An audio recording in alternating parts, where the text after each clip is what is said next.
Pernah kepikiran nggak sih ide-ide hebat itu datangnya dari mana? Seringnya kita bayangin ada seorang jenius yang tiba-tiba dapat ilham kayak disambar petir, tapi ternyata itu mitos. Hari ini kita bakal bongkar sains di baliknya, sebuah proses yang ternyata bisa kita pahami dan bahkan bisa kita rancang sendiri. Oke, kita mulai aja ya dengan sebuah cerita yang unik. Cerita ini mulainya bukan di studio seni atau laboratorium canggih, tapi di lantai dapur. Jadi gini, di tahun 90-an, Procter and Gamble ya, P&G, perusahaan raksasa itu, mereka lagi mentok. Tim ahli kimia mereka udah coba semua cara buat bikin cairan pembersih lantai yang lebih canggih, tapi gagal total. Mereka ngerasa semua kemungkinan udah dicoba. Perjalanan Swiffer ini bukan cuma satu momen aha gitu aja. Jauh dari itu. Semuanya dimulai dari pengamatan selama berbulan-bulan, di mana para desainer ini ngeliatin puluhan orang ngepel. Dan mereka nemuin satu hal penting banget. Orang-orang ternyata lebih banyak ngabisin waktu buat bersihin kain pelnya daripada lantainya. Masalahnya ada di alatnya itu sendiri. Nah, momen pencerahannya datang bukan dari laboratorium, tapi pas mereka ngelihat seorang ibu ngebersihin tumpahan kopi pakai tisu basah. Simple kan? Tapi prototipe awal tisu di atas tongkat, ini ditolak mentah-mentah sama P&G. Butuh 3 tahun kegigihan buat ngebuktiin kalau ide aneh ini sebetulnya adalah sebuah revolusi. Dan hasilnya? Swiffer laku keras. Di tahun pertamanya aja, penjualannya lebih dari $500 miliar. Wow. Ini bukti nyata kalau cara berpikir yang beda bisa mengubah pekerjaan rumah yang paling ngebosenin jadi tambang emas. Tapi, apa benar kreativitas itu selalu butuh proses panjang? Gimana kalau emang beneran ada yang namanya kilatan petir? Ternyata, ada juga loh yang kayak gitu. Dan contohnya, ini datang dari salah satu ikon musik terbesar di dunia. Coba bayangin deh, bulan Mei 1965, Bob Dylan lagi di puncak karirnya, tapi dia capek banget.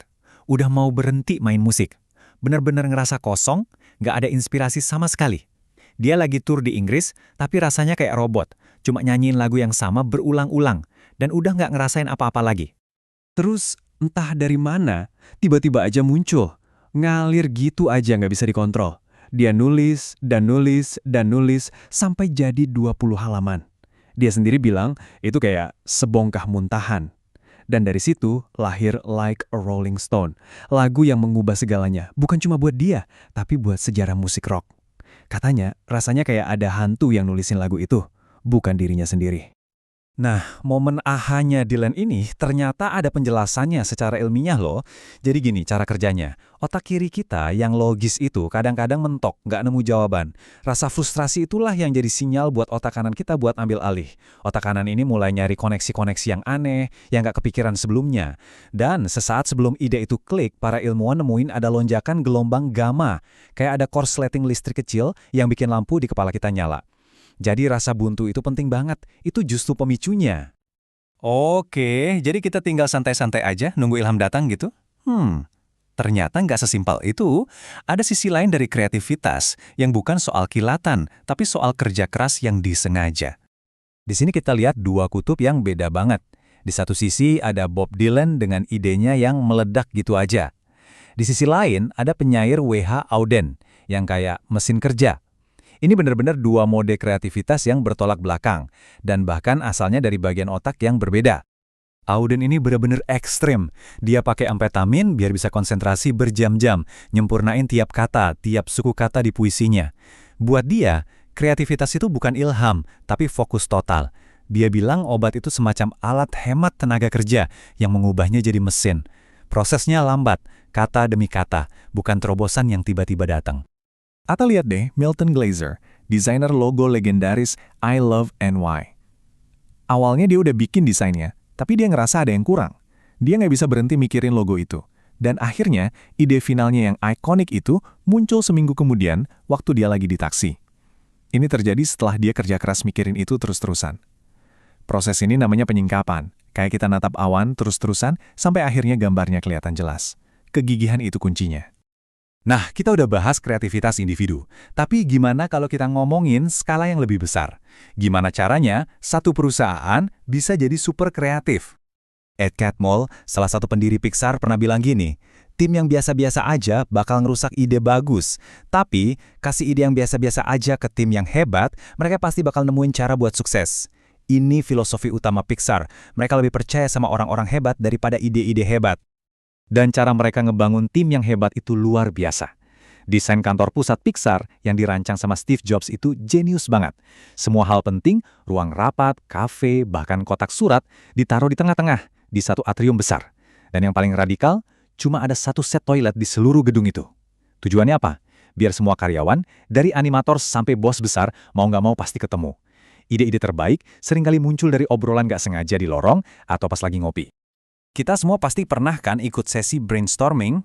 Aturan utamanya apa? Nggak ada ide yang jelek. Tapi, gimana kalau aturan itu salah total? Penelitian nunjukin kelompok brainstorming tradisional justru bisa ngasilin ide 75% lebih sedikit daripada kalau orang kerja sendiri-sendiri. Kuncinya ternyata bukan menghindari kritik, tapi justru merangkulnya. Metode Pixar ini benar-benar kebalikannya. Pertama, mereka justru mendorong perdebatan. Kritik yang jujur itu dianggap pemicu, bukan penghambat. Kedua, mereka sengaja nyari-nyari apa yang salah dari sebuah ide biar bisa diperbaiki bareng-bareng. Dan yang paling penting, mereka suka banget sama perbedaan pendapat. Karena kata mereka, pendapat yang salah pun bisa bikin kita keluar dari pemikiran yang klise dan nemuin hal-hal baru. Contoh paling ekstrimnya, waktu bikin Toy Story 2. 9 bulan sebelum rilis, mereka sadar filmnya jelek banget. Apa yang mereka lakuin? Mereka buang semua naskahnya dan mulai lagi dari nol, bareng-bareng. Moto mereka itu dari payah menjadi tidak payah. Mereka nggak takut gagal. Yang penting gagalnya cepat, terus langsung diperbaiki. Dan mereka percaya sama kekuatan tim. Jadi apa sih intinya dari semua ini? Intinya, kreativitas itu bukan bakat magis yang kita punya atau nggak punya. Ini lebih kayak kotak perkakas. Isinya macam-macam alat. Dan kita bisa belajar kapan harus pakai alat yang mana. Salah satu penghalang terbesar kreativitas itu namanya fiksasi fungsional. Gampangnya gini, kita ngelihat kotak paku payung, ya kita mikirnya itu cuma buat wadah paku payung. Padahal kotak itu bisa jadi rak kecil buat lilin kan? Nah, bias inilah yang bikin kita susah ngelihat kemungkinan baru dari hal-hal yang udah biasa kita lihat. Ruth Handler, pencipta Barbie, berhasil ngatasin bias ini. Dia lihat boneka lelucon dari Jerman. Orang-orang di industri mainan yang semuanya orang dalam, gak bakal kepikiran. Tapi Ruth, sebagai orang luar, dia nggak lihat itu sebagai boneka aneh. Dia justru ngelihat masa depan mainan. Ketidaktahuannya soal konteks asli boneka itu justru jadi kekuatannya. Jadi, ini dia kotak perkakas kreatif kita. Kalau Anda butuh kilatan wawasan kayak Bob Dylan, coba deh rileks, jalan-jalan, atau mandi air hangat. Kalau butuh kegigihan kayak Odin, siapin waktu buat fokus total. Jangan ada gangguan, minum aja kopi lagi kalau perlu. Kalau butuh percikan kolaboratif ala Pixar, ciptain ruang buat pertemuan-pertemuan gak sengaja dan jangan takut debat. Dan yang terakhir, kalau mau dapat mata orang luar, coba deh jalan-jalan, pelajarin hal baru atau ngobrol sama orang yang sama sekali gak ngerti masalah Anda. Intinya, kita bisa milih strategi yang paling pas.